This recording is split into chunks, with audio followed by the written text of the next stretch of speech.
entre les mains d'un Dieu en colère. Oh, ce message, lisez sa biographie. Vous allez dire non, moi, il y a les gêner aussi. Il y a des comme ça. Amen. Amen. Que le nom de Dieu soit béni. Amen. Alors, il faisait souvent des prières de consécration, Jésus-Christ aussi. Il y a des jeûnes de consécration et il y a des prières de consécration. Jésus a gêné 40 jours, après, ça n'a pas gêné encore. Mais nous, on ne multiplie les jeûnes seulement. Vous savez pourquoi? Hein? La Bible dit que l'obéissance vaut mieux que les. Comme on n'est pas obéissant, là, on fait sacrifier des jeûnes seulement. On gêne ou on gêne? Jésus il était tellement obéissant à son Père, il a fait 40 jours une seule fois, mais il y a maintenant des prières de consécration. Qu'est-ce qu'on appelle une prière de consécration? C'est une prière qui dure pendant des heures, dans laquelle tu pries pour ton ministère, pour l'efficacité pour ton ministère, pour que les dons spirituels que Dieu a mis en toi soient efficaces sur le terrain. Il y en a qui gênent pour avoir l'argent, qui gênent pour le don de guérison. Avec ce don-là, je ne suis pas devant une maladie. La main qui gêne prie pour avoir du travail, là, qui gêne pour le don des paroles, des pensions, des prophéties que Dieu t'a donné, afin que Dieu te révèle la vie des gens cachés clairement. Voilà. C'est ça des heures de consécration, de prière. Quand vous lisez souvent l'histoire de Jésus-Christ, on dit qu'il s'est retiré et pria toute une nuit. Toute une nuit. Toute une nuit, c'est la nuit commence au crépuscule et finit à 4 h du matin. Donc de 18 h jusqu'à 4 h, c'est des heures. On va voir ça dans les bêtes. Et puis vous et moi, on va quand vous allez voir, on va expliquer, vous allez voir. Une fois la prière près de 24 heures. Seul. Il a quitté là, c'est qu'elle a quitté la marcher sur les sauts. Il priait, vous devez faire quand tu ne plus les tomber. Et toi, tu allais prier aussi comme lui. Tu vas prier. Alléluia! Amen! Qui a dit Alléluia? Amen! Donc, il faisait des heures de prière de consécration et voudrait nous voir faire des mêmes. Nous aussi, il veut que nous on fasse les mêmes choses. Vous verrez cela dans Matthieu 4, verset 1 à 2. Matthieu 4, verset 1 à 2. Matthieu 26, verset 36 à 46. Matthieu 26, verset 36 à 46.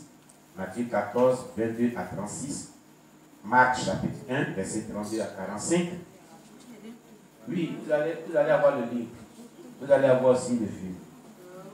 Marc 4, verset 1 à 2. J'y reviendrai plus tard dans les détails, dans la suite qui vient. Amen.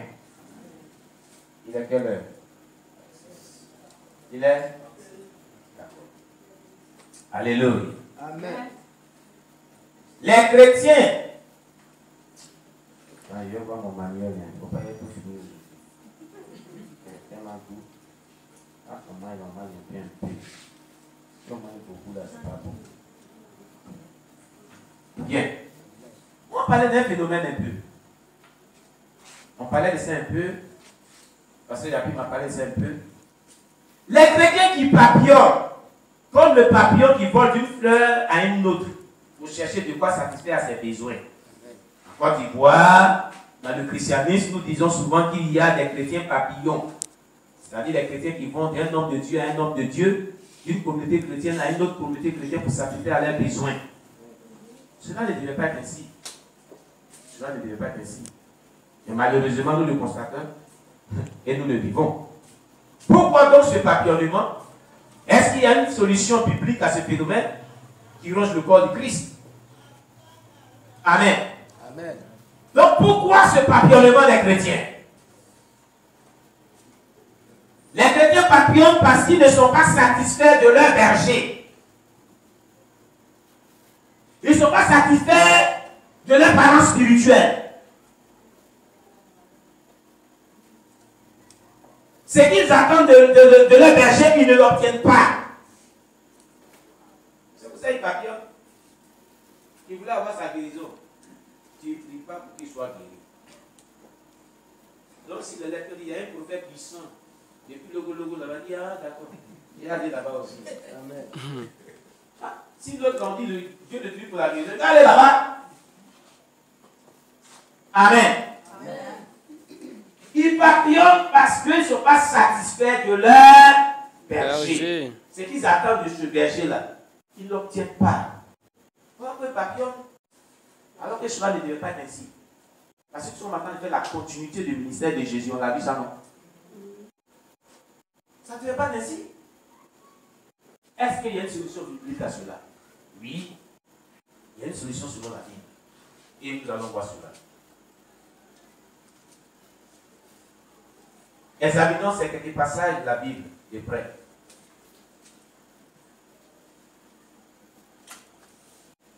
À partir de nous, on va voir son acclame, le Seigneur Jésus.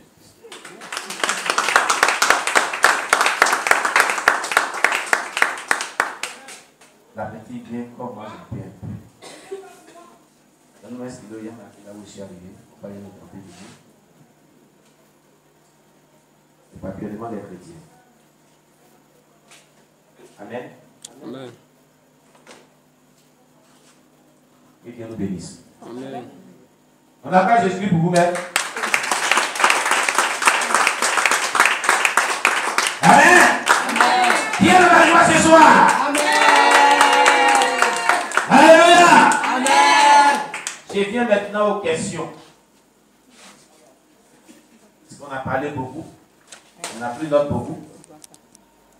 Maintenant, ceux qui ont des questions à poser, je suis à vous. Quelqu'un avait levé son doigt là-bas.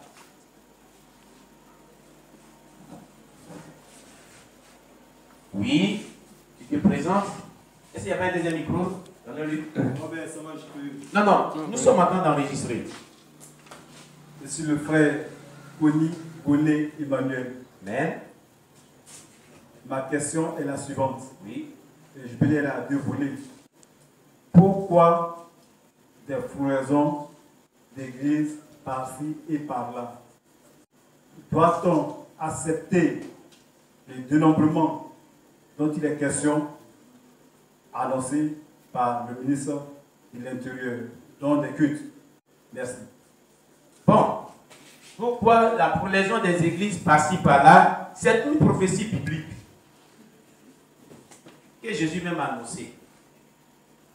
Dans la Bible, souvenez-vous, je dis dans les derniers temps, il y aura des faux docteurs. Donc s'il y a le faux là, c'est qu'il y aura beaucoup de bons docteurs. Amen. Il y aura des faux prophètes. C'est qu'il y a le vrai quelque part. Amen. Il y en a beaucoup de vrais quelque part. C'est une prophétie biblique. Vous comprenez bien. Maintenant, cette prophétie biblique là, elle est là pourquoi? Parce que nos prédécesseurs n'ont pas fait l'œuvre de Dieu comme Dieu le voulait, dans la vision qu'il voulait. Donc, il y a eu vraiment frustration et Dieu a élevé les gens. Quand il y a déviation, Dieu prend et dit, mets-toi de position quelque part pour que tu puisses faire l'œuvre de Dieu comme tu dois. Lui qu'on met aussi, Dieu met quelque part aussi pour commencer à faire bien là. Arrivé ce moment, il fait déviation aussi. D'autres qui t'envoient là, Dieu dit, mets-toi là-bas, tu vas continuer encore. C'est comme ça qu'il y a eu la progression des églises. Mais ce qui est vraiment, ce n'est pas mauvais. Ce que nous regrettons, c'est qu'il y a toujours les gens qui font ce qui est mauvais. Et c'est ce qui vient par rapport à la deuxième question que tu as posée. L'État veut mettre de l'ordre aussi, quelque part. Parce que nous les évangélistes, nous les spécialistes du côté évangélique là, on est désordonnés. D'une part, l'État a raison, mais d'une part, ils n'ont pas raison. Amen. Ils ont raison parce que la Bible le dit. La Bible dit que Dieu a établi les autorités pour qu'il y ait l'ordre. Donc s'ils voient que nous sommes les pères dans la foi, c'est vrai, nous sommes les pères, si nous ne voulons pas faire quelque chose de bien, ils vont venir nous mettre en ordre. C'est nous-mêmes qui voulons qu'ils s'ingèrent dans nos affaires. C'est ça. Que Dieu nous bénisse. Amen. Oui, quelqu'un d'autre? Question. Oui, ici. Une personne ici. Quelqu'un pour prendre le micro. Lui, il est là. Il prend le micro. Présentez-vous. Merci. Oui. Moi, c'est Frère Iba. Frère Iba. Oui. Je sais que vous n'avez pas fini, mais il ne faut pas que j'oublie. Oui. Donc, je vais revenir sur la question. Oui. Justement, du papillonnement. Du papillonnement. Je suis à Média. Oui. J'arrive dans une ville. Oui. Je suis affecté Oui. où il n'y a pas ma congrégation. Oui. Si je vais dans une haute assemblée, Oui. est-ce le papillonnement? D'accord. C'est une bonne question. C'est pour cela ce séminaire-là est fait. Tu comprends? Tu me dévances un peu. Tu me dévances un peu. La question là, je vais bien la répondre à partir de demain. Il ne faut pas manquer demain. Demain, on va rentrer dans ce domaine. Hein? C'est à cause de ça que ce séminaire a annoncé. Je vais te répondre un peu, mais pour que tu puisses comprendre ça mieux, il faut suivre le Seigneur jusqu'au bout. Regarde un peu. Jésus a dit quoi? Dans Matthieu 28, verset 18 à 2. On dit, Jésus s'étant présenté à eux, il a dit, tout pouvoir m'a été donné dans le ciel et sur la terre. Allez donc, faites des disciples des nations, les baptisant au nom du Père, du Fils, du Saint-Esprit, et enseignez-les ce que je vous ai prescrit. Voici, je suis avec vous jusqu'à la fin du monde. Cela veut dire quoi? Il dit, faites des disciples des nations. Ce n'est pas des bâtiments des nations. Les disciples, c'est selon la vision de Dieu, en temps normal, tous les habitants de la terre doivent être des disciples, y compris toi-même. Tu comprends? Donc, si tu es à la média et que tu suis vraiment le processus que nous sommes en train de mettre sur place, on va mettre un processus sur place, et que tu es bien formé, et que demain on t'a fait dans une autre ville, tu ne veux pas aller te confondre dans une assemblée. Tu continueras la vision de la Médias là-bas. Tu vas être là-bas en tant que disciple de Jésus-Christ au sein des Médias pour aller ouvrir Médias là-bas. Je prends un exemple. J'ai parlé ça à la revue des diplômes des pasteurs au début de l'année, en septembre. Il y a eu à l'Assemblée de Dieu un instituteur qui a fait des années à Abidjan. Et un matin, l'État le prend en le balançant dans une forêt profonde, loin d'Abidjan. Il va juste dans un campement avec sa famille et on trouve là-bas, c'est l'église catholique seulement. Il est resté là, premier dimanche, tourné en bourrique, je ne sais pas comment il a fait sa famille. Deuxième dimanche, le Seigneur, le Saint-Esprit l'a parlé. Il dit, mon fils, lève-toi, commence à évangéliser dans ce village. Il a commencé à évangéliser. Il a commencé à évangéliser. Et il évangélisait comme un pasteur. Et les gens disent, mais pasteur, mais où est ton église? Il est là maintenant, il regarde. Dieu dit que chez moi, à la maison, on commence un culte dimanche qui vient. Venez. Donc, le premier culte, c'était 100 personnes. Et il ne savait pas prêcher, hein. Mais ces cahiers d'études bibliques là. Et quand il prenait note là, c'est ça le Seigneur dit, prends tes anciens cahiers. Ce message que j'avais prêché la fois passée, là, prends, pour commencer à prêcher ça. Il a fini de prêcher. Il dit, ah, on va étudier la Bible, on vient quand il a donné jour. Les études bibliques que tu avais fait la prendre, il faut les enseigner. Tu comprends? Il a implanté l'Assemblée de Dieu là. Tu comprends? C'est cette méthodologie qui a fait que l'Église a eu l'expansion de partout. Donc, à temps normal, un disciple ou bien un fidèle qui sort d'une assemblée qu'on a faite là-bas, nous, on prend la Bible, on accompagne. Moi, je vois dans mon église, quand je vois les chrétiens, je vois église. C'est la vision réelle du Seigneur. Voilà, c'est pourquoi je nous appelle. Demain, on va développer un peu ce paramètre-là, tu vas comprendre cela.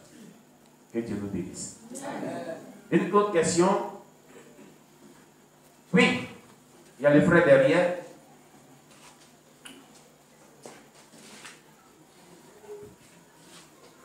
Merci, pasteur. Amen. Nous rendons gloire à Dieu ce soir. Amen. Pour ce que nous venons de goûter. Amen. Ma question est la suivante. Permettez que je vais résumer à travers des versets de façon succincte ce que vous venez de dire. Ensemble pour le ministère de Dieu. Je résume qu'un aveugle ne peut pas conduire un aveugle. Bien sûr que oui. À Matthieu 15, verset 14. Eh bien, ma question est la suivante. Pour Christ, qui est le pédagogue par excellence, l'enseignant par excellence.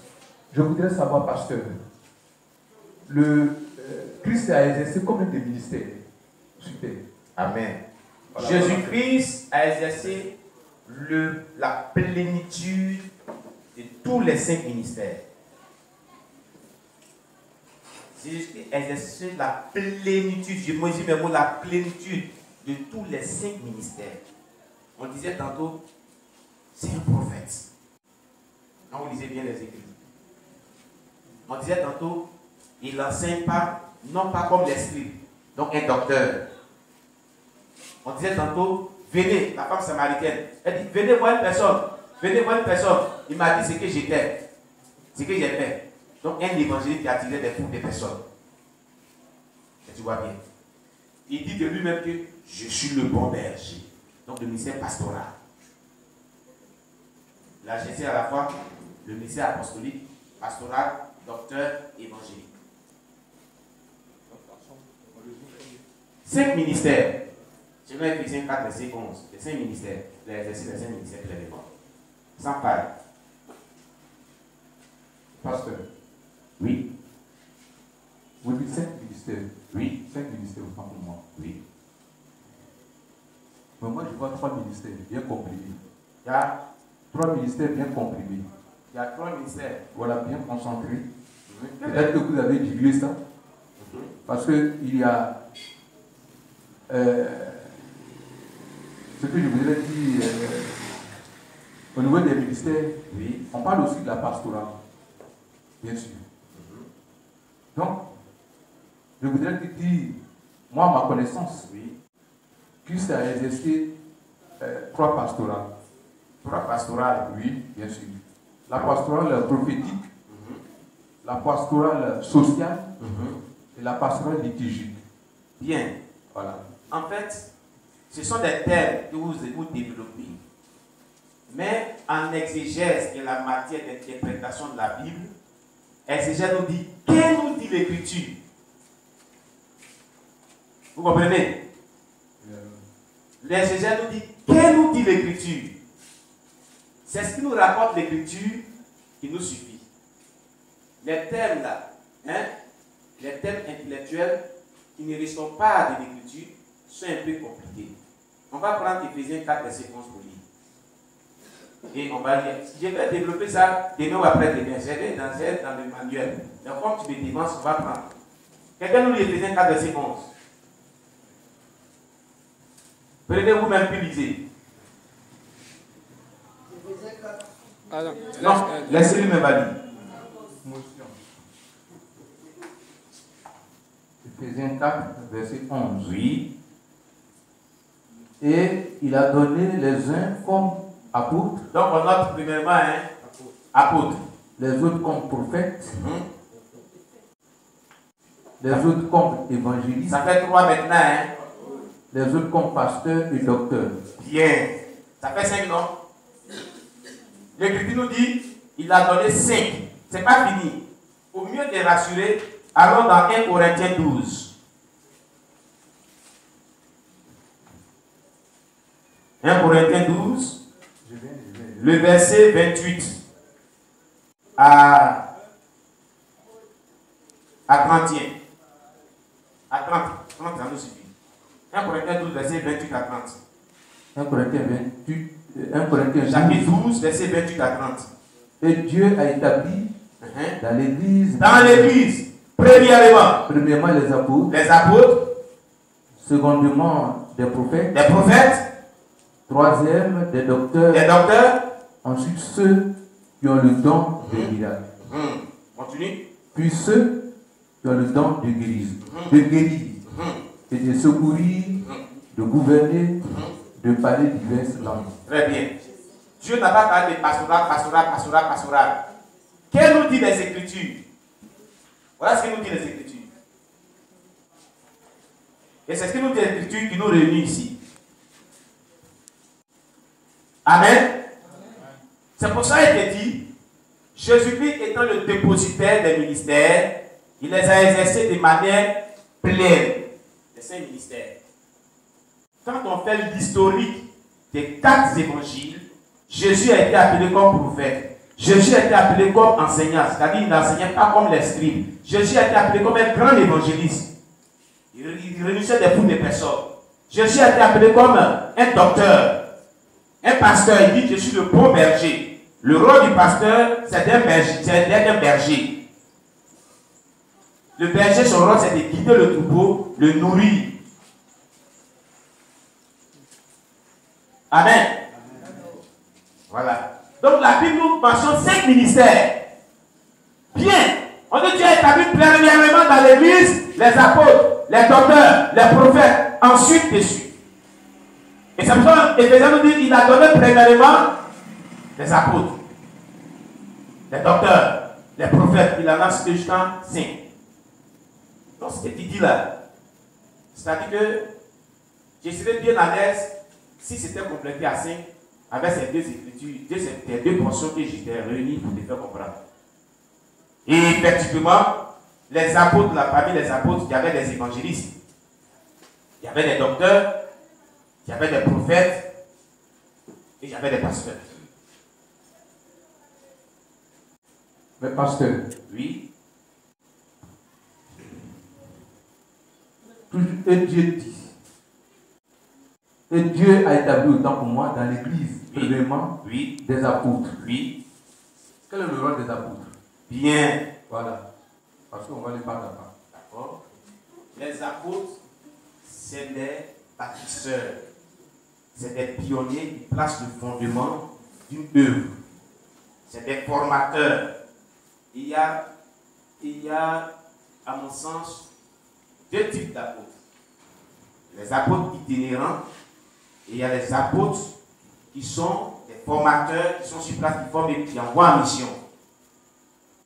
Donc l'apôtre, son rôle principal, c'est de fonder l'église, ouvrir les annexes, les bâtir l'église, placer le fondement de la foi chrétienne. Et l'apôtre, il a à la fois la capacité de jouer le rôle d'un évangéliste, d'un pasteur, d'un docteur, d'un prophète et même d'un apôtre, quand besoin se fait sentir. Il est comme le généraliste dans la médecine. C'est pour cela, là où il n'y a pas d'église, il va. Le premier rôle qu'il joue, c'est le rôle d'évangéliste. Le deuxième rôle qu'il joue, les gens étant gagnés, ils fondent leur foi en les enseignant comme docteurs.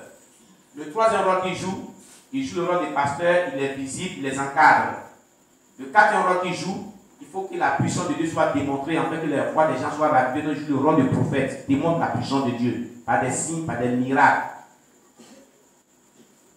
Dieu l'utilise comme un généraliste. Oui, mais ici c'est dilué. Quand vous dites que l'apôtre, il enseigne. Oui. Hein? Oui. Il enseigne. Oui. Donc vous êtes un peu d'accord avec moi lorsque je dis que ça fait partie de la pastorale. Non, quand tu parles de pastorale, oui. Tu sors du cadre biblique. La Bible, il y a 5 ministères, on l'a cité ça tout à l'heure. Tu comprends moi? Si je te rapporte ce que les écrits disent, tu comprends? Tu as lu toi-même, les textes sont devant toi. On nous dit, qu'est-ce dit les 5 écritures?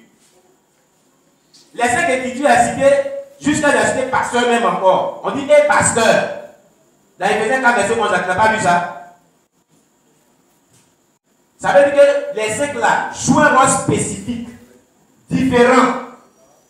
Comment il a donné pour les uns comme apôtres, les autres comme docteurs, les autres comme pasteurs et les autres comme évangélistes. C'est-à-dire que chaque identité qui a été dit là joue un rôle spécifique et bien différent. On dit que c'est pour le perfectionnement pour les saints, en vue du perfectionnement des saints dans le corps du Christ. Et chaque personne joue un rôle pour perfectionner les saints. Donc c'est des identités différentes. Tu ne peux pas réunir ça pour dire pastorat tant. Pasteur est là à part. S'il n'était pas à part, on n'a pas cité les autres identités. On a dit pastorat tant. C'est tel que tu emploies là, c'est anti-biblique. C'est anti-biblique. Oui. Parce qu'il n'y a pas un verset qui me dit pastorat tant. Merci. Bon, que Dieu nous instruit pour mieux comprendre. Amen. Je suis d'accord. On acclame très fort le Seigneur Jésus. Bon.